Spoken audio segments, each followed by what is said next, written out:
Wah, kalau ngomongin rapat angkatan sih itu momen yang paling anak nggak bisa lupain ya. Soalnya di situ dari mulai berita buruk, berita baik buat angkatan, problematika yang bakal kita hadapin, situ semuanya bisa kita selesain bareng-bareng di situ. Nah, yang bikin anak takjub nih sama teman-teman anak satu angkatan, kalau udah ada satu yang ngumumin bakal ada rapat angkatan, itu semuanya semangat banget. Ada yang semangat langsung ke belakang, ada yang semangat tapi nggak lupa buat sholat sunnah juga.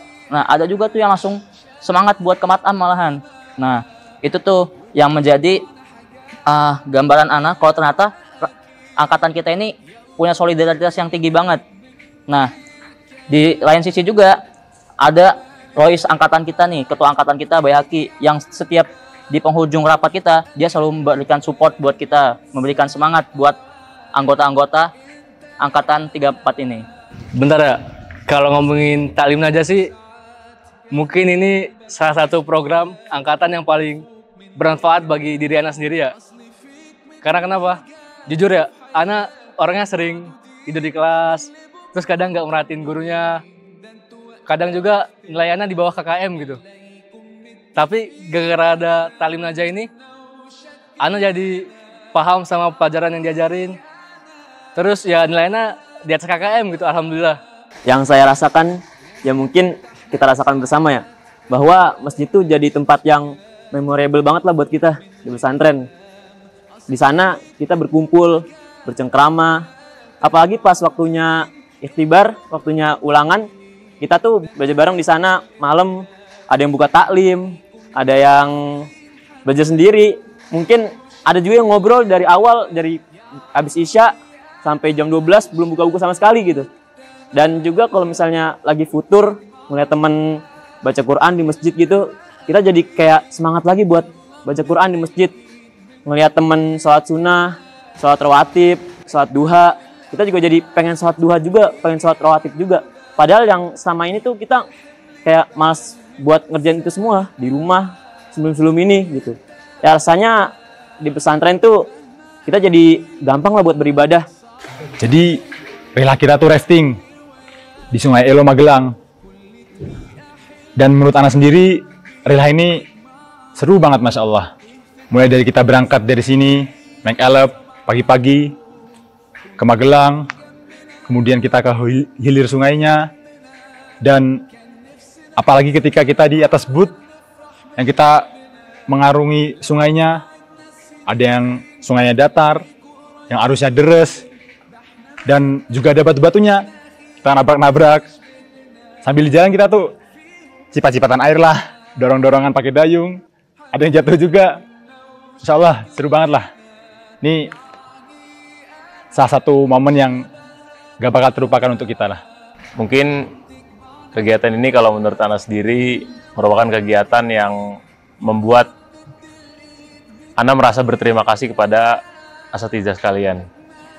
Karena di mana dari kegiatan Tatbik Tadris ini sendiri, kita merasakan sulitnya menjadi seorang guru.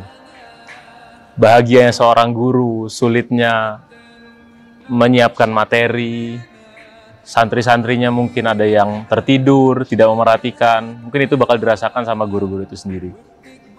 Mungkin kegiatan ini yang menjadikan kita bisa merasakan apa yang dirasakan oleh guru-guru kita semua. Keadaan santri pada saat di bawah ketika hitungan ke-10 ya, hitungan 10. Mungkin kalau pertanyaan ini dilontarin ke tiap-tiap santri yang ada di Al-Irsyad, mungkin jawaban mereka bakal berbeda. Mungkin ada yang jawab santai, bodoh amat, khawatir, takut, tegang, cemas gitu kan. Itu semua mungkin gara-gara mereka takut dihukum. Karena para santri kalau misalnya masih berada di kamar pada saat hitungan 10 atau belum lewat gerbang gitu kan, mereka berhak untuk dapat hukuman gitu. Hukumannya ada yang squat jump, ada yang push up gitu kan, ada yang sit up, back up, pull up. Cuman kalau kita lihat secara fakta lapangannya ya, atau global paling gitu kan, para santri ya huru-hara, kabur-kaburan, lari-larian, desak-desakan. Ada yang baru masuk kamar mandi langsung keluar lagi gara-gara dengar hitungan 10 gitu kan. Ada yang penting lari dulu deh, pakai baju ntar aja di luar gitu kan, pakai jubah ntar aja di luar gitu kan. Ya itu semua mungkin gara-gara mereka takut di rotan atau di push up banyak gitu kan, push up lebih. Cuman kami para santri tetap happy-happyan aja, ketawa-ketawaan aja sama teman-teman. Dan yang penting kami para santri bahagia deh. Daur kisah ibadah ya. Daur kisah ibadah sih gak lebih dari kegiatan orang-orang rusuh yang bangunin kita waktu enak-enak tidur. Bayangin ya, kita habis ujian nih, capek, pusing, pengen tidur, sekalian sampai iqomah. Baru adzan, udah dibangunin. Kan iqomah masih lama. Dan juga waktu di kelas, udah capek-capek dengerin penjelasan Ustadz kan, pusing. Pengen istirahat bentar ya, udah disuruh ke masjid. Tapi ingat, apa yang mereka lakukan, itu untuk kepentingan kita juga. Bayangin saja, tanpa mereka, gak ada yang bangunin kita. Akhirnya kita gak bisa merasakan hangatnya kebersamaan. Waktu kita sholat tahajud bersama-sama, kita gak bisa ngerasain perasaan bahagia ketika kita rame-rame sahur di matam. Cerita-cerita masalah bukber nih kayak gak kelar-kelar gak sih? Ada yang mode mukbang, ada yang si paling visioner. Nah, si paling visioner nih biasanya kalau orang-orang yang ditanyain paginya nih, dapat roti dino di mana? Biasa di bukber. Terus ada yang rakus, yang kalau itu mau nggak? Sini buatannya. Itu mau nggak? Sini buatannya. Ujung-ujungnya apa?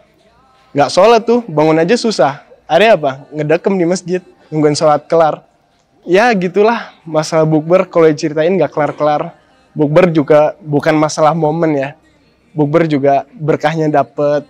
Sampai kadang ya, kita kalau habis bukber nih, pagi nggak sarapan, soalnya kenyangnya sampai pagi gitu. Ya, selama Ana 9 tahun di sini sih, bukber yang paling mengenang ya bukber sama Hasisbar gitu. Ya, kalau ditanya sih ya tentang Maksof, wah, istilah kata nih, apa tak tabrak yang menjadi penghalang. Ya, bayangin aja kan, ratusan orang pada kelaparan tuh. Cuma 15 menit doang dikasih waktu. Di ruangan dikumpulin tuh, di dalam ruangan 3 kali 4 meter. Segala ada makanan jatuh, ada orang bau ketek, aduh. Nggak kebayang sih, tapi ya bagi aku ya di situ kenangan dan memori yang bagi aku seru banget lah. Matam, ini aneh kasih tahu nih. Kalau ngantri di matam, 1, kudu nyortir nampan dulu no. Iya, udah disortir no nampan, ketemu yang kinclong, kagak ada aibnya. Nah, tapi overall ya, matam nih masuk ke dalam list tempat yang dimana tuh kebersamaan dapat banget, bre. Serius. Kenapa? Soalnya bayangin, kita nih ngantri bareng, makan bareng, ngabisin waktu bareng sama teman-teman seperjuangan kita yang kayak udah bertahun-tahun bareng kita. Dan pas lagi di meja makan nih, itu semua topik pembicaraan bisa masuk, bre. Ada yang bisa diobrolin. Itu kayak ada aja yang ngomongin masalah syubhat lah, masalah politik, masalah ntar mau kuliah di mana.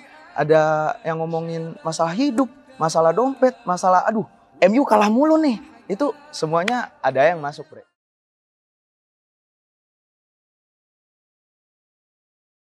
Baksos. Wah, ini sulit banget sih dilupakan.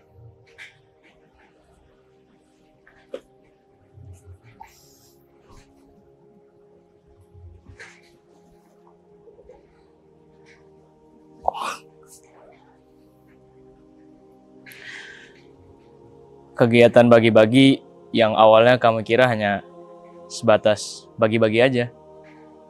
Kita kasih sembako ke warga sekitar yang membutuhkan, yang tidak mampu.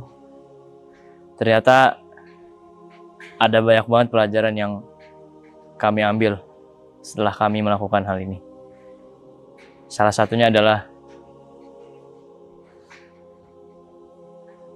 betapa kecilnya masalah kita dibandingkan dengan masalah yang mereka alami, dan juga betapa besar dan banyaknya keluhan yang kita lontarkan setiap hari dibandingkan yang mereka lontarkan. Dan untuk mendapatkan hal pokok yang kami berikan kepada mereka, mereka harus bekerja dengan sangat keras sekali. Dan dari sini kita juga sadar bahwasannya hal yang sudah biasa kita dapati bagi mereka itu sangatlah berarti, dan sebenarnya kita itu sudah banyak memiliki, hanya saja kita kurang mensyukuri. Oh, ada satu lagi. Apa? Bersih-bersih masjid. Mantap. Wah, ini ada banyak banget sih proses yang ngebuat bersih-bersih kali ini itu nggak kayak biasanya gitu.